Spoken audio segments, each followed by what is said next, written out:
Vamos a entrar con Fernando Buenabad, nuestro querido Fernando Buenabad, porque pues pasó el proceso electoral del Poder Judicial de la Federación y hay pues muchas preguntas ahí en el aire, eh, particularmente esto que señala que Fernando Buenabad, las premuras del peso electoral. Y mientras entra Fernando, y a propósito de que hablamos de los Estados Unidos y estas decisiones, Violeta, de Trump, de los aranceles ahora al cobre, pues también Trump se dio un tiempo cuando fue cuestionado sobre el tema de los BRICS, que parece ser que empieza a ser una piedra que va creciendo en el zapato.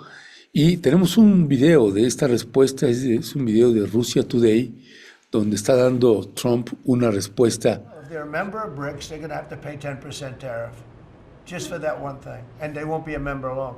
I thought BRICS was, I said this about a year ago, and it largely broke up. But, there are a couple that hang around, but I thought it largely broke up. BRICS is not, in my opinion, not a serious threat. But what they're trying to do is destroy the dollar so that another country can take over and be the standard.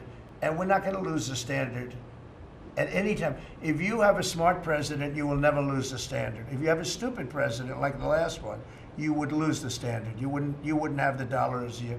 And if we lost the world standard dollar, that would be like losing a war, a major world war. We would not be the same country any longer. We're not going to let that happen. The dollar, you ever hear the expression, dollar is king? The dollar is king. We're going to keep it that way, okay? And I'm just saying, if people want to challenge it, they can, but they're going to have to pay a big price. And I don't think any of them are willing to pay that price. Ahí están los amagos de Donald Trump, que pues si te parece, Violeta, le damos entrada a Fernando Buenabad y aprovechamos ahorita que escuchó a su amigo Donald Trump hacer estos amagos. También hubo respuesta de Lula, por ahí tenemos el video que lo pasaremos más adelante. Pero bueno, Fernando Buenabad, muy buenos días, bienvenido. Ernesto, Violeta, muy buenas tardes desde Buenos Aires, con un abrazo grande. No soy tan amigo, ya no creo que tenga muchas simpatías conmigo, pero sí que uno siempre está atento a lo que este hombre dice y despotrica y enuncia, siempre con ese modo de terrateniente de esos, ¿no? Como de película ranchera. ¿Te acuerdas que era como un cliché, ¿no? De que salía el tipo, señor feudal, a gritarle al mundo y a todos que el poder es suyo y que lo que él diga y mande, eso sea la ley universal. Y esa es la clase de enemigo que tenemos hoy ante nosotros, ¿no? Y ese es el formato que han fabricado para imponerlo en todo un planeta, ¿no?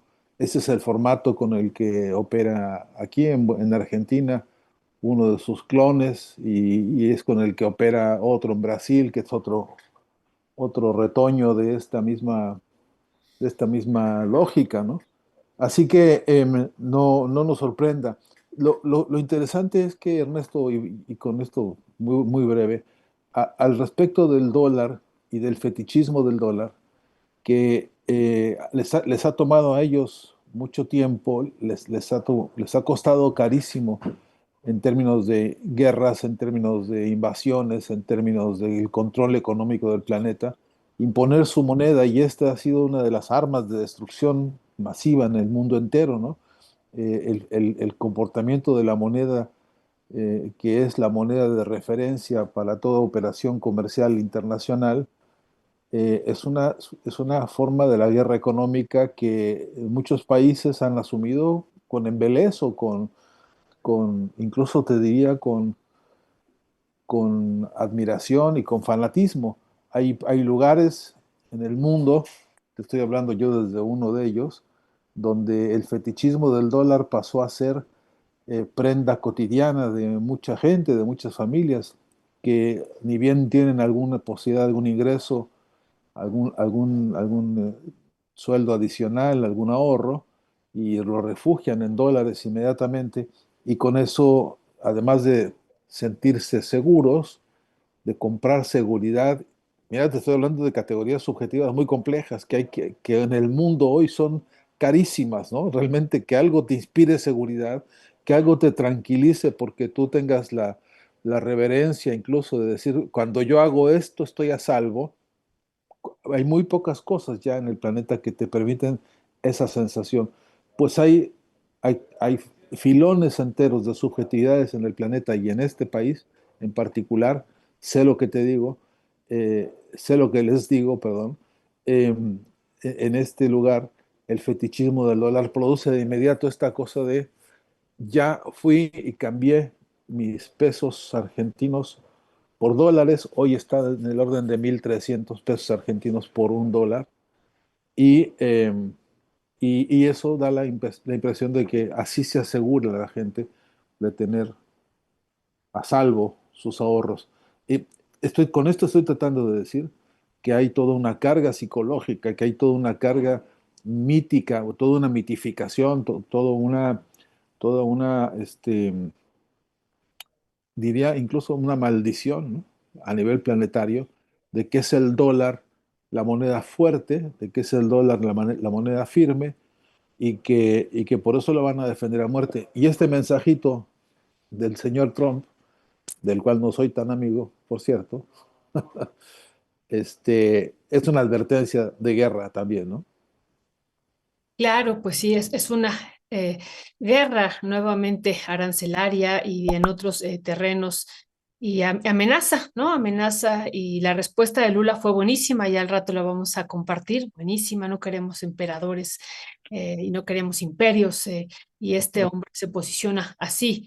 Así en todo el mundo y amaga, ¿no? Desde que inició su mandato dijo, aquellos que no usen el dólar pues tendrán serias consecuencias y estaba mandando el mensaje a los BRICS que también pues hablan de la construcción de una nueva moneda y y de la banca, impulsar la banca de desarrollo, que por cierto Guatemala decidió entrar a la banca de desarrollo, eso me parece interesante, ya lo estaremos comentando, querido Fernando, pero si les parece vamos a entrar a este tema que también nos parece muy importante. Sobre todo estábamos diciendo en la introducción, Fernando, y ahorita tú nos dirás que nos has compartido que en Argentina son tres integrantes de la Suprema Corte de Justicia y acá, bueno, hay un proceso que vivimos interesante en torno a una elección popular abierta bueno, eso cómo estaría transformando la justicia en México y la conformación también de esta primera Suprema Corte y más allá de la Suprema Corte, pues de todos los cargos electorales que también vivimos, querido Fernando. Sí, Violeta, sabes que una, una noticia que yo tengo, si me permiten ustedes, alevosamente me asumo por 2 minutos corresponsal de Rompeviento en Buenos Aires para transmitir una noticia, que es que no se sabe nada realmente del proceso electoral en el Poder Judicial mexicano, que solamente algunos sectores, algunas personas con mediana intencionalidad de informarse y de cuestionar también al aparato gubernamental argentino y la división de los poderes en Argentina, solo algunos se atreven de cuando en cuando a mencionar el ejemplo que está marcando México en ese sentido. Así que la noticia, pues, tal cual como corresponsal, es que aquí, la verdad, no se sabe y que hacen lo imposible. El Grupo Clarín y toda su mafia, que es una mafia en más de un sentido criminal, porque entre otros crímenes está el crimen contra la verdad, el crimen contra la información, que es un derecho humano. No se nos olvidará recordar siempre que la comunicación y la información han sido reconocidas, avalados, suscritos a nivel mundial como derechos humanos fundamentales también, y que el hecho de esconder la información, el hecho de intencionalmente, con premeditación, alevosía y ventaja, distorsionar la información equivale a un crimen, es un crimen de lesa humanidad. Y esto aquí lo vemos todos los días con el Grupo Clarín y con todos también sus retoños que aparecen a mañana, tarde y noche en lo que ellos le llaman a eso noticieros, ellos le llaman a eso periodismo, eso le llaman ellos informativos. Bueno, pues ahí permanentemente se comete esto, que es no informar, no decir, que no se sepa, que no cunda el mal ejemplo de haber propuesto y de haber logrado y haber consolidado una mayoría en Cámara de Diputados que discutió y propuso esta modificación constitucional que se traslada a la estructura general del Estado, del gobierno, y luego, por supuesto, el repertorio de desafíos que esto implica, porque yo me cuido mucho de no usar la palabra y nada que aluda a que esto es perfecto. Todavía creo que este proceso de democratización del Poder Judicial en México está dando sus primeros pasos. Todavía falta tanto por andar. Es una iniciativa que está en eso, en fase de inicial, en fase de transición, en el momento en que todavía están por asumir los nuevos cargos, los nuevos jueces. Es decir, este momento transicional es un momento especialmente delicado y especialmente importante. Eh, Violeta, perdóname, pero sí quisiera llamar la atención a una reflexión sobre esto, porque estos momentos son los momentos que están aguardando con hambre y furia los think tanks de las derechas y las ultraderechas. Aguardan estos momentos que son jugosos para ellos porque se trata de introducir una variable, una canallada mediática, una canallada ideológica que consiste en decir, bueno, es que si ahora ya ganaron, vamos a exigirles todo de máxima, que sean perfectos, que sean exactos, que sean veloces, que sean eficientes. Todo lo que ellos nunca fueron, todo lo que ellos voluntariamente nunca quisieron ser en términos de justicia real para los pueblos, ahora lo exigen con grado de exageración, ¿no?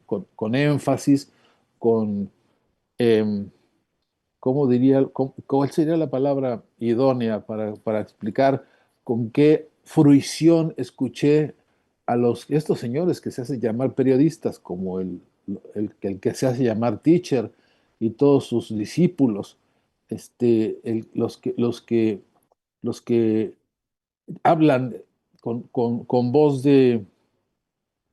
como si ellos fuesen los dueños de la balanza, ¿no? Como si ellos fueran los dioses del equilibrio, como si ellos fueran el justo medio racional y la coherencia de la equidad, de esos que hay, que abundan en las plataformas estas llamadas redes sociales o en las televisoras o en las radios.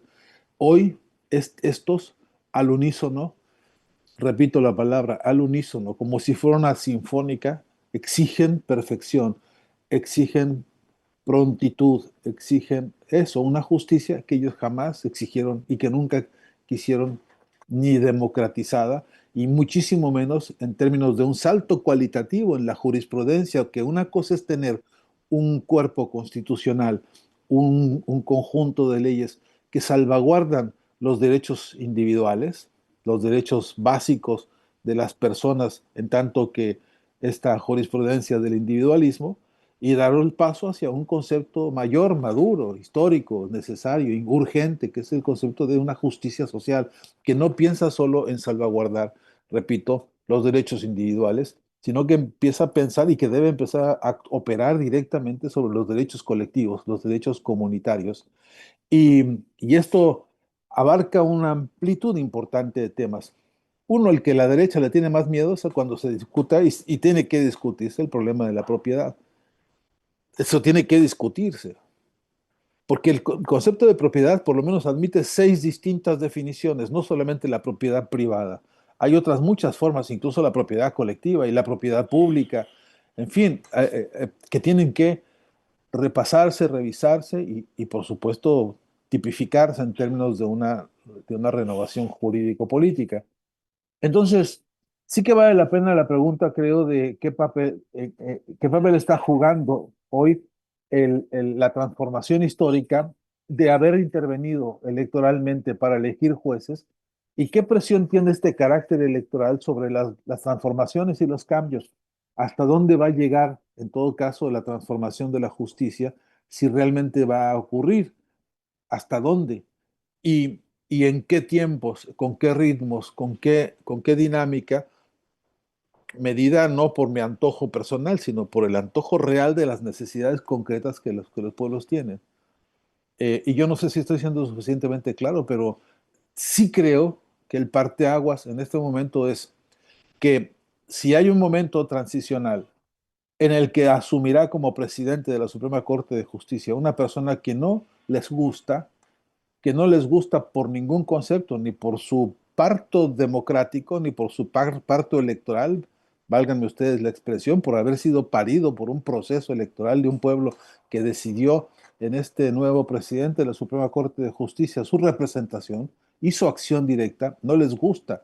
Tampoco les gusta su color de piel, tampoco les gusta su origen, tampoco les gusta su vestuario, tampoco les gusta nada, ni su historia, ni su ontología, ni su horóscopo les gusta. Entonces, la pregunta es con qué ataque están ahora mismo desplegando sus canalladas. Esas que fabrican en los think tanks, ¿no? Entre otros. Claudio X González y todos sus amiguitos. Y es que ellos dicen, ahora vamos a exigir de máxima la perfección en el ejercicio de la justicia y la prontitud y la rapidez y la transparencia. Eso es lo que están pretendiendo. Y es una vieja trampa ideológica, es una vieja emboscada ideológica. Todo lo que yo no pude, no quise, no me interesó, es más, todo lo que porque no me interesó y no quise y no pude, hice de eso un gran negocio, porque eso ha sido un gran negocio, el poder eh, enriqueció de manera verdaderamente inimaginable a canallas que deberían estar realmente detenidos en alguna cárcel pagando culpas duras, ahí hay nombres de sobra, y que se ostentan como grandes, importantes magnates hoy por hoy, incluso en las revistas del corazón, ¿no? Pero en el fondo, la reflexión política tiene que quedarse en, uno, no dejar de participar críticamente en el desarrollo de la transición del Poder Judicial en México, no abandonarlo como si fuera algo que ya está resuelto y ya fue, observar las canalladas que se están instruyendo hoy para atacarlo, porque lo que quieren es, al elevar las exigencias al máximo nivel de requisitos, con eso tratar de decir después, ahí está, este que viene ahí de morenito, pues no se va a convertir en rubio, está claro. Este no va a llegar a ser nunca un realmente jurisconsulto como los que tenemos en Nueva York. Esos señores altos, trajeados, bonitos, simpáticos, millonarios. Eh, Ese es el sueño de la justicia que ellos compran y venden. Por cierto, retratado permanentemente en muchas series de televisión que también juegan su papel ideológico, ¿no? El micrófono, Ernesto, no te escuchamos. No. Ya estoy, ya estoy, perdón. Gracias, gracias, mi querido Fernando Buenavat. Fernando, de hecho, son los altos contrastes, porque, por ejemplo, ahorita un tribunal pues acaba de exonerar a un comandante judicial que estuvo muy, muy implicado en el secuestro, tortura y violación a la periodista Lidia Cacho. Este, Así que, pues claro, a la hora de que estas gentes quieran exigir una pulcritud y una eficacia al 100% de quienes se están incorporando en los poderes, sea como ministros, como magistradas, magistrados, jueces o juezas, pues estamos viendo que va a haber ahí un cambio importante. En esta parte que estamos teniendo en el país con la transición, ¿cuál es tu balance también ahí, Fernando, de la actual Suprema Corte de Justicia de la Nación? Me refiero a los ministros, la que sale y la que entra. Si tuvieras que hacer como un contraste también de este, digamos, gabinete que sale y gabinete que entra, ¿cómo lo estarías mirando? Pues en general los vería hasta con un poco de envidia, ¿no? Porque mira qué momento histórico, extraordinario.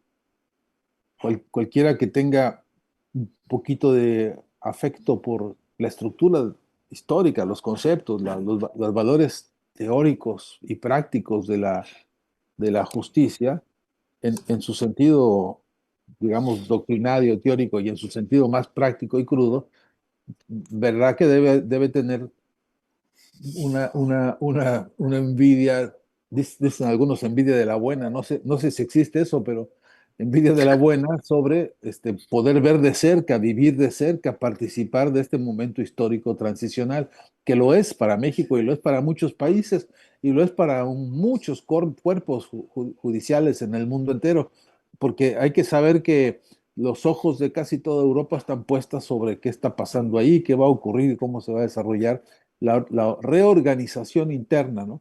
Así que por ese lado yo lo veo, te repito, con este grado de envidia de la buena, pero también con la preocupación de toda transición, que es, vamos a encontrar un periodo en el que nos sentamos en la silla y lo que tendremos ahí será un montón de cosas que no se hicieron. El primer gran problema que yo veo en lo práctico, muy concreto, es la demora, es el rezago judicial, es la cantidad de deudas históricas que tiene ese poder con su pueblo, con su país, con los ciudadanos mexicanos. Ese primer gran problema lo vamos a ver directo sobre la mesa, lo van a ver ellos ni bien abran las carpetas. Yo supongo que ahora mismo deben estar ya recibiendo las llaves del escritorio y las llaves de la puerta del baño y todas esas cosas que se sintetizan en un proceso de transición.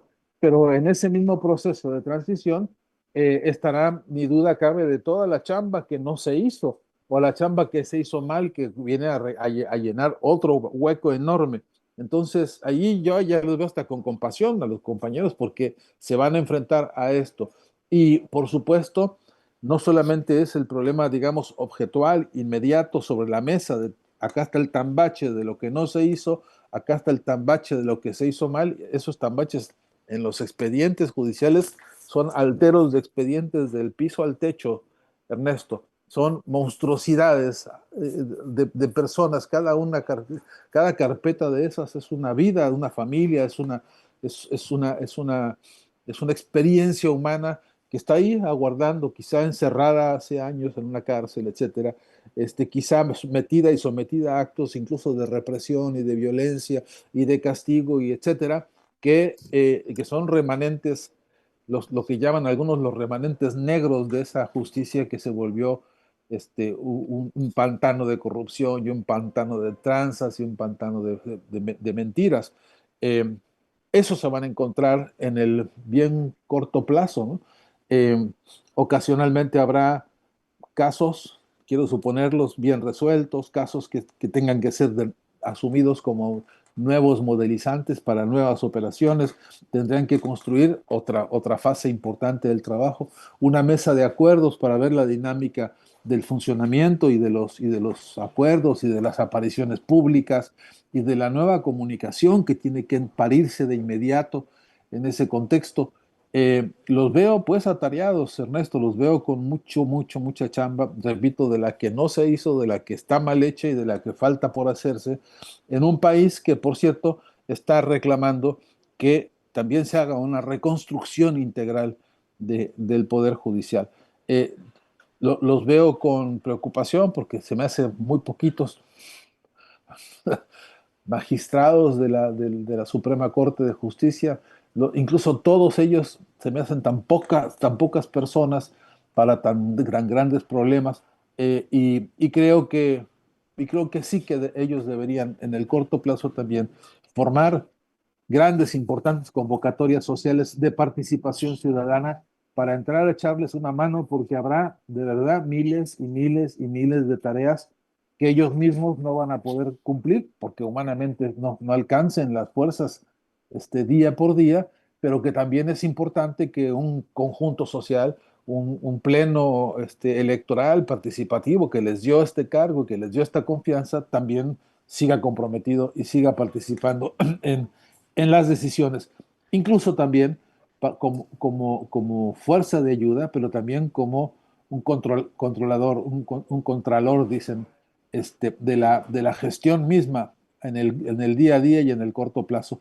Porque, vuelvo a decirte, eh, nos acostumbramos a creer que se trata de expedientes y de trámites y de leyes y de artículos y de palabrerío ahí legaloide, que anda a saber qué significa. Atrás de cada una de estas cosas está una vida humana que está siendo afectada de manera directa e indirecta, y eso es muy, absolutamente muy delicado. Y necesitamos una filosofía del derecho nueva, y necesitamos una nueva ética fundada en la justicia social, y por supuesto una moral transformadora, una moral digna, de dignificación y de limpieza, que no hemos sabido tener y que hoy es cada día más urgente, ¿no?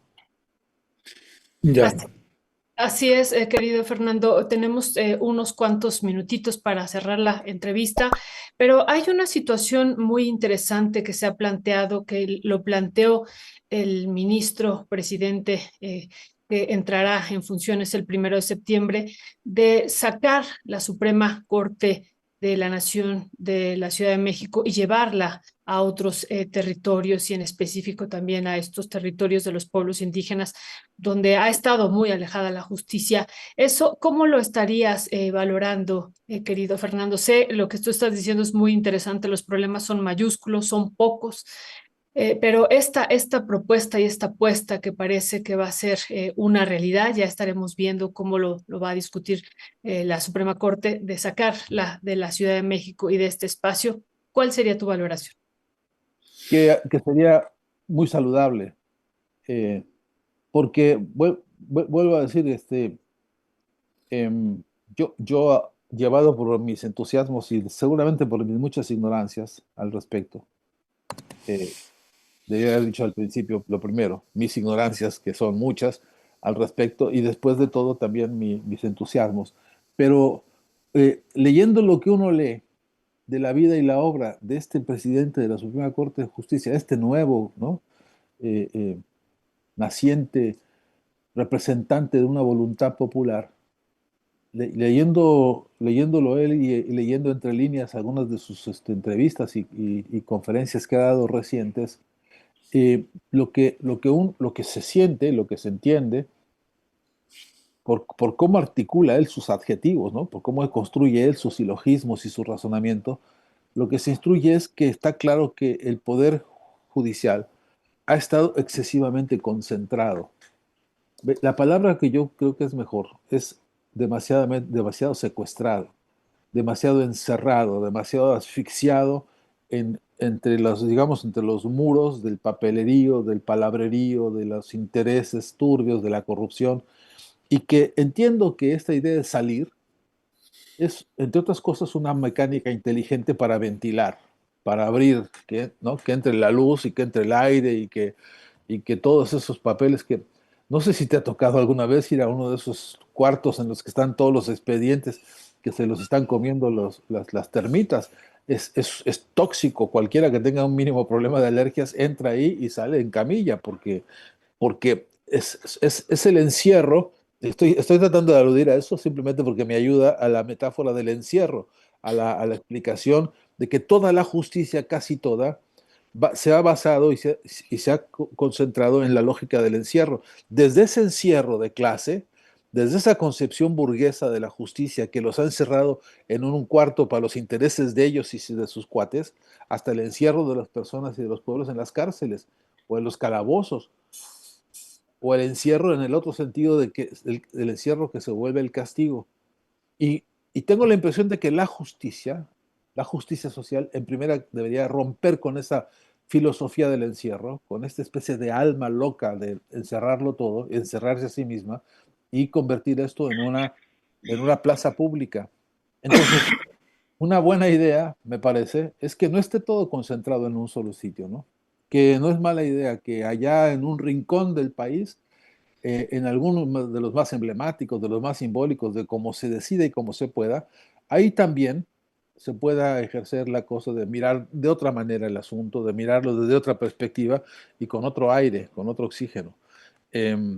Yo no sé si todos estos recursos míos narrativos tratando de construir una metáfora tengan la utilidad que yo supongo que tienen, pero lo que sí creo es que a la concepción de clase de esta estructura del control judicial con que hemos padecido en el Estado mexicano y en el mundo entero la locura burguesa de que las leyes son de ellos y nada más para defenderse ellos, hay una batalla de transformación profundísima, que estamos dando pasitos muy chiquitos, es muy largo el camino, yo no me hago ilusiones tontas, no, ya no tengo edad para estar pensando en utopías que no te llevan más que la frustración, pero no puedo dejar de alegrarme porque haya alguien que en su cabeza, en términos de texto y de subtexto y de contexto, piensa que hay que romper el encierro de la justicia, de la burocracia, del burocratismo, pero también de las formas más absurdas y más injustas de castigo que ha ensayado, ¿no? Históricamente. Fernando Buenabat, como siempre, muchísimas gracias, Fernando. Te mandamos un fuerte y fraterno abrazo y pues seguimos al habla, mi querido Fernando. El abrazo es recíproco para ustedes y desde luego para todos los amigos y amigas de Rompeviento. La próxima nos veremos de nuevo. Gracias, gracias, Muchas Fernando. gracias. Fuerte abrazo. Hasta allá. Buenas tardes. Buenas tardes.